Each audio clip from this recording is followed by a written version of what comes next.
Notre vie est régie par des cycles. Compréhension et astuces pour mieux les vivre et les accepter avec les cycles de Hudson.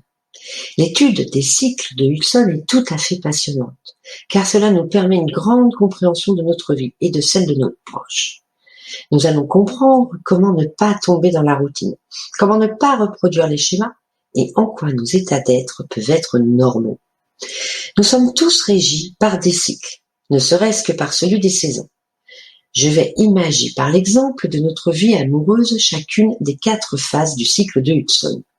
Maintenant, cela fonctionne de la même manière pour votre vie professionnelle ou bien pour un projet. Phase 1, le lancement. Nous sommes ici dans la phase de découverte de l'autre. C'est un nouveau départ et nous commençons à nous apprivoiser, à nous connaître.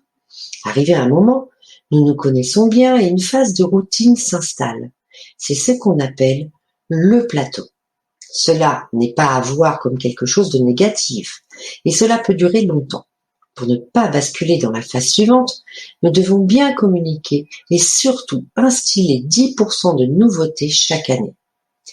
Pour un couple, la nouveauté pourrait être de partir en week-end que tous les deux, 1 à 2 fois par an.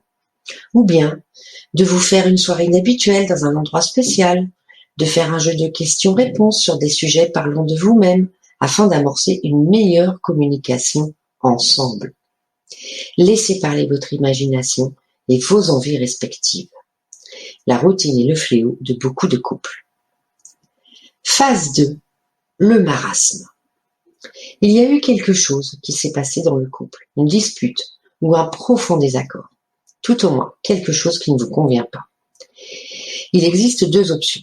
Soit nous arrivons à une explication menant à un accord, et alors nous pouvons repasser en phase 1, ou alors il n'y a pas accord et la rupture est décidée. Dans le deuxième cas, nous passons à la phase 3. À noter que la rupture peut se faire lorsque nous vivons une rupture avec l'autre dans notre tête, sans le dire à l'autre. Phase 3, le cocooning. Ici, nous sommes en cocooning, en repli sur soi. Nous avons un état qui peut être de la dépression. C'est le moment du bilan sur ce qui s'est passé. Cette phase est extrêmement importante et est plus ou moins longue selon le degré où l'on a été affecté. En effet, c'est le moment de prendre notre part de responsabilité quand il sera temps pour nous. Nous avons, pour beaucoup d'entre nous, tendance à reporter la faute sur l'autre, mais rarement à voir quelle a été notre responsabilité. Si nous avons assez de conscience pour cela, alors nous ne reproduirons pas le schéma avec une nouvelle relation. Reproduire un schéma, c'est recommencer une relation et faire face aux mêmes problématiques que la précédente.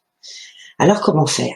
Eh bien, essayez de vous mettre à la place de l'autre, avec beaucoup de recul, et de voir ce qui a amené cette situation. Je vous propose, pour aller plus loin, d'aller voir l'article sur le pardon, sur la vision cinématographique. Par exemple, mon compagnon m'a quitté pour une autre alors que notre enfant n'a que 3 ans.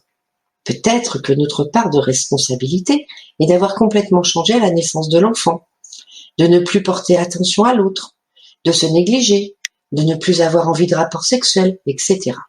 Autre exemple, ma compagne me menait la vie dure. Je ne pouvais jamais faire ce que je voulais et elle me faisait sans cesse des reproches.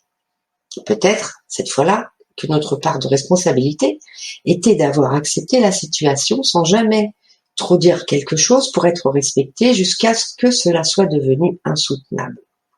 Aussi, que je ne savais pas dire non, que l'on n'a jamais vraiment parlé des choses importantes, que je ne sais pas m'affirmer, etc. Il y a toujours une part de responsabilité et il est bon d'avoir assez de recul pour l'avoir sans s'auto-flageller. Cela nous permettra de ne pas reproduire les mêmes erreurs. Durant cette période, on a du mal à savoir ce que l'on veut. Cette partie est importante car cela nous permet de mieux nous comprendre. Notre entourage peut nous pousser en nous demandant ce que l'on souhaite, mais en fait on ne le sait pas. Alors mon conseil, demandez-vous plutôt ce que vous ne voulez plus, car là vous saurez répondre. Aussi, nos proches vont nous proposer de sortir, de voir du monde, car ils pensent que cela nous ferait du bien. Sauf que nous n'en avons pas envie, et lorsque l'on se force, bien souvent, nous le regrettons car nous ne sommes pas dans cet état d'esprit.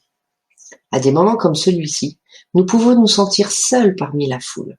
Alors, sachez vous écouter. Phase 4, le renouveau. Dans cette phase, nous allons tester de nouvelles choses.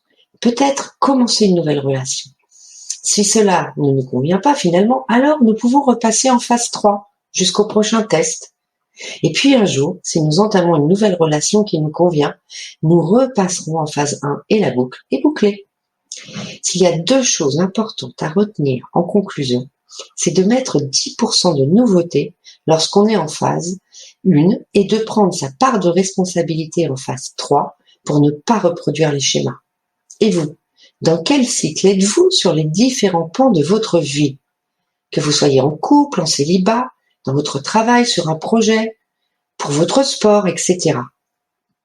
Je vous curise.